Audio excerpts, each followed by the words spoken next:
કેમ છો વિદ્યાર્થી મિત્રો? તો ફરીથી તમારા માટે એક નવો વિડીયો લઈને આવી ગયો છું. ધોરણ 12 અંગ્રેજી ગુજરાતી મીડિયમમાં છે. માર્ચ 2026 માં આપણે હવે પેપરની શરૂઆત કરી દેવાની છે. તો એના માટેનું જે સેક્શન 8 છે જે બોર્ડ પરીક્ષામાં સેક્શન 1 પૂછાય એનું સોલ્યુશન કેવી રીતે કરવું, તો આજે એક નવો વિડીયો સેક્શન એનો આપણે આ વિડીયોમાં સોલ્યુશન કરીશું. સ્ટાન્ડર્ડ 12 ઇંગ્લિશ સેક્શન A નું આપણે સોલ્યુશન કરશું કે જેમાં પહેલા આપણે ખબર છે 4 માર્કના ટ્રુ ફોલ્સ પૂછે. The ballot does not make a free man out of a wage slave. તો સાચી વાત છે કે આપણે ખબર છે કે બેલેટ એટલે કે સ્ટ્રાઇક અગેન્સ્ટ વોર માંથી લીધેલું છે આ વાક્ય કે તમને મત આપવાનો અધિકાર આપી દેવામાં આવે તેનો મતલબ એવો નથી કે તમે મુક્ત માણસ બની જાવ. બેલેટ એટલે મત આપવાનો અધિકાર. does not make a free man out of a wage slave. કે તમે મજૂર હોય, તમે ગુલામ હોય, પણ છતાં તમને એ મત આપવાનો અધિકાર આપી દેવામાં આવે છે એનો મતલબ એવો નથી કે તમે મુક્ત માણસ બની જાવ. પછી કે the driver ends of Africa have fixed home. તો આપણે ખબર છે કે ફોલ્સ આવે, કારણ કે જે એન્ડ્સ વાળા પાર્ટમાં એવું છે કે ડ્રાઈવર એન્ડ્સ છે એકદમ ડેન્જરસ છે, એકદમ ઘાતકી એવી કીડીઓ છે અને એનું કોઈ ચોક્કસ એવું ઘર હોતું નથી. એમ કીધું છે કે આફ્રિકા હેવ ફિક્સ્ડ, એને કે ચોક્કસ ઘર હોય છે, એટલા માટે ફોલ્સ આવે છે. નોટ આપ્યું એ નો ફિક્સ્ડ હોમ તો ટ્રુ બનશે. નાના became all the more irritable as if he had won no, he had lost a wager, એટલા માટે ફોલ્સ આવે કે નાના એટલા બધા ચીડિયા બની જાય છે કે જાણે એક શરત હારી ગયા. વેગર એટલે આપણે ખબર છે સ્ટેક એટલે પણ શરત થાય છે. તો અહીંયા વોન લૂઝ ની લોસ ની જગ્યાએ વોન કરે છે એટલે વાક્ય ફોલ્સ બનશે કે નાના છે એટલા બધા ચીડિયા બની જાય કે જાણે એક શરત હારી ગયા. Self hypnosis state can be used to relieve mental stress. તો સાચી વાત છે કે સંમોહન નામની જે પ્રક્રિયા છે, એક્સરસાઇઝ છે, કસરત છે, એ શેના માટે આપણે ઉપયોગી છે કે આપણા મગજમાં જો માનસિક તણાવ હોય તેમાં મુક્ત થવા માટે, રિલીવ એટલે મુક્ત થવા માટે ઉપયોગી છે. તો જવાબ સાચો બનશે. પહેલું ટ્રુ છે, બીજું ફોલ્સ છે, ત્રીજું પાછું ફોલ્સ છે, ચોથું ટ્રુ છે. પછી આપેલું છે નિયરેસ્ટ મીનિંગ જે આપણે 3 પૂછાય છે. આમાં છે વિગોરસ. વિગોરસ એટલે એકદમ મુશ્કેલ ભર્યું કાર્ય.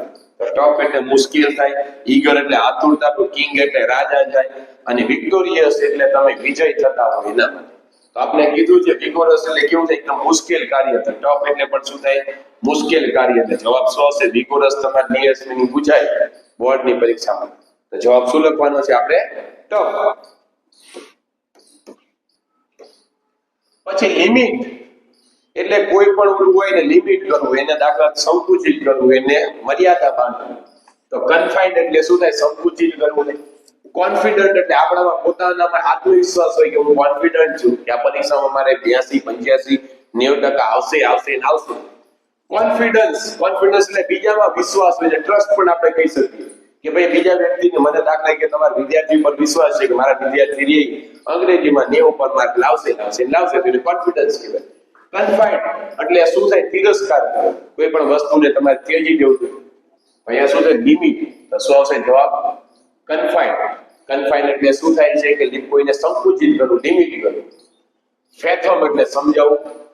કોમ્પ્લિકેટેડ એટલે જટિલ બનાવવું. અન્ડરસ્ટેન્ડ એટલે સમજવું. ફેશન એટલે આપણે જે ફેશન કરીએ છીએ, અને શેપ એટલે આકાર આપવો. તો આપણે ખબર પડી જાય ફેથમ એટલે પણ સમજાવવું થાય અને અન્ડરસ્ટેન્ડ એટલે સમજવું અથવા સમજાવવું થાય છે. એટલે જવાબ હશે ફેથમ હોય તો આપણે ખબર પડી જાય કે જવાબ શું આવશે? અન્ડરસ્ટેન્ડ. પછી આપણે પૂછાય છે 3 માર્કનું જે લેંગ્વેજ ફંક્શન છે. લેંગ્વેજ ફંક્શનને શું કરવાનું? ઉપર બ્રેકેટમાં આપ્યા હોય એ બ્રેકેટમાં લેંગ્વેજ ફંક્શનને આપણે ઓળખવાનું. અહીંયા આપ્યું છે ગિવિંગ એડવાઇસ એટલે સલાહ આપવી. શોવિંગ રિઝલ્ટ એટલે રિઝલ્ટ પરિણામ દર્શાવવું. Talking about place in something relation two something કોઈ બીજા વ્યક્તિના સંદર્ભમાં, વસ્તુના સંદર્ભમાં કે જગ્યાના સંદર્ભમાં બીજી વાત કરવી. અને કમ્પેરિંગ એટલે તુલના કરવી. તો પહેલું છે Kalpana Chawla went too far to come back. કે કલ્પના ચાવલા એટલા બધા દૂર જતા રહ્યા કે પાછા આવી શકતે એવા નથી. તો TOO2 આવ્યું. આપણે ખબર છે TOO2 આવે તો રિઝલ્ટ આવે. તો રિઝલ્ટ આપ્યું છે. જવાબ આવશે શોવિંગ રિઝલ્ટ.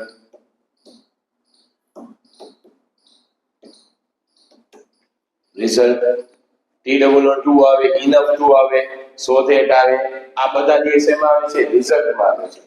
પછી લાઈક મોસ્કોની જેમ જ તે Abu Dhabi is the capital of UA, કે જે રીતે રશિયાનું કેપિટલ રાજધાની મોસ્કો છે તેવી જ રીતે અબુધાબી છે યુએઈ ની યુનાઇટેડ આરબ એમિરેટ્સ ની રાજધાની છે. તો આપણે ખબર છે talking about place in relation something, તો આવે કે ટોકિંગ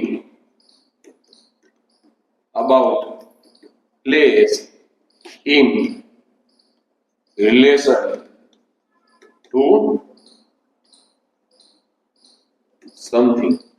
પછી છે he had better અને પછી ક્રિયાપદનું મૂળ રૂપ should would ought to અને had better, જે મેં તમને લેંગ્વેજ ફંક્શન સમજાવી દીધું છે અહીં આપેલું છે તરત જો giving or offering advice. તો શું આવે છે જવાબ giving. કમ્પેરિંગ નું કોઈ વાક્ય આપેલું છે એની ઉપર 4 રિયલ લેંગ્વેજ ફંક્શન આપેલા છે, જવાબમાં 3 આવે છે.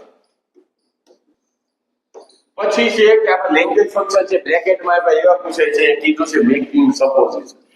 આપણે ખબર છે એઝ ઇફ આવે એમાં પ્લસ કરતા આવે અને પ્લસ વર આવે, અને જે કાળમાં વાક્ય આપ્યું એ કાળમાં પૂછાય. દાખલા કે સાંભળ નીતિ કે સાંભળ ધ્યાની સિંગિંગ એ સોંગ, કે સાંભળો કે ધ્યાની છે ગીત ગાઈ રહી છે. કયા કે ધ્યાની સિંગ્સ, સાદો વર્તમાન એઝ ઇફ સી ઇઝ આવ્યું, જો ઇઝ આવ્યું લાગવાનું આવે કારણ કે કરતા આવે પછી વેર આવે. પણ ધ્યાની સિંગ એ સિંગ આપ્યું છે આપણે ખબર છે કે ત્રીજો પુરુષ એકવચન હોય તો ક્રિયાપદને એસ કી એસ લાગે સાદા વર્તમાન કાળ, તો એસ લગાવ્યું નથી એટલે આ વાક્ય નું બને. પછી Dhyani none of the Dhyani sings as if she were Sunidhi Chauhan, વાક્ય આ બનશે જવાબ સી આવશે કે ધ્યાની એવી રીતે ગીત ગાય છે જાણે પોતે સુનિધિ ચૌહાણ હોય, એટલે જવાબ શું આવશે સી. કારણ કે નન ઓફ ધીસ વર, કારણ કે આમાંથી એકઈ નહીં, એટલે જવાબ શું બનશે આ બનશે. પછી કે નર્સ કે ધ પેશન્ટ ડાઈડ, કે દર્દી ગુજરી ગયું. આપણે કીધું condition in the past, condition in the past ભૂતકાળમાં કન્ડિશન હોય તો આપણે ખબર બે જ શરત આવે કે ઇફ વાળું વાક્ય હોય પ્લસ હેડ વાળું વાક્ય આવે, અને બીજા વાક્યમાં હેવ આવે પછી ક્રિયાપદનું ત્રીજું રૂપ આવે કે શુડ આવે વુડ આવે કુડ આવે કોઈ પણ આવી શકે. આપણે વાક્ય રચના કર્યું અને કા પછી હેડ વાળું વાક્ય વાપર્યું હોય એની સાથે ક્રિયાપદનું વાક્ય હોય, બીજા વાક્યમાં કુડ હોય વુડ હોય શુડ હોય હેવ આવે ક્રિયાપદનું ત્રીજું રૂપ આવે.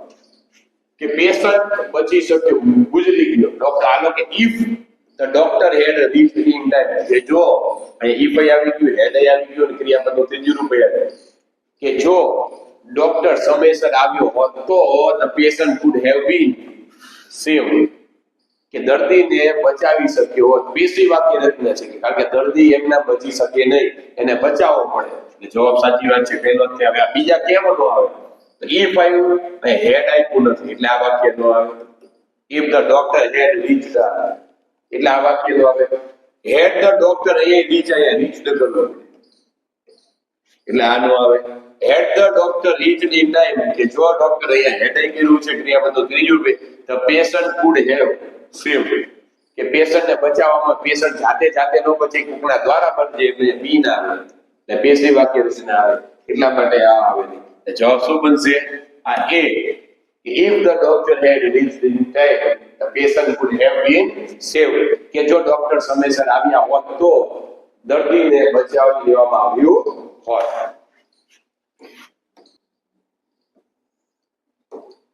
શ્યામ કહે છે why did Montu go to Canada, કે શા માટે મોન્ટુ કેનેડા ગયો. રાજ શોપિંગ પર્પસ કરવાનું છે આપણે ખબર છે. વિથેગ્યુટો આવે ઓઇંગ ટુ આવે સો ધેટ આવે ખાલી ટુ આવે એટલા બધા શબ્દ આવે છે. તો મોન્ટુ એ ઉપરનું ભૂતકાળ છે. Went to Canada for higher studies, એવું તો બંને નહીં, ફોર તો આવતું નથી. Montu went to Canada in order to get higher education, એ બની શકે છે કે મોન્ટુ કેનેડા ગયો કે જેથી એને સારું એજ્યુકેશન મળે. મોન્ટુ વેન ટુ કેનેડા વિથેગ્યુટો પછી ગેટિંગ આવે એટલે આ નથી બનતું એટલે આ ખોટું બને છે.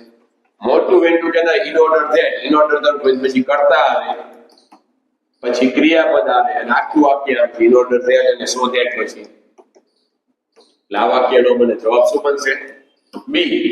કે Montu went to Canada in order to get higher education, કે મોન્ટુ કેનેડા ગયો કે જેથી એને ઉચ્ચ શિક્ષણ મળી શકે.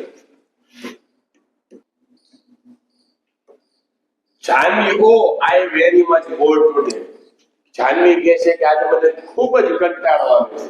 એક્સપ્રેસિંગ ચોઇસ આપવાની છે. would rather આવે, not only but alternative તો not only but also either or neither, would rather વાળું વાક્ય આવે એટલે ખબર છે.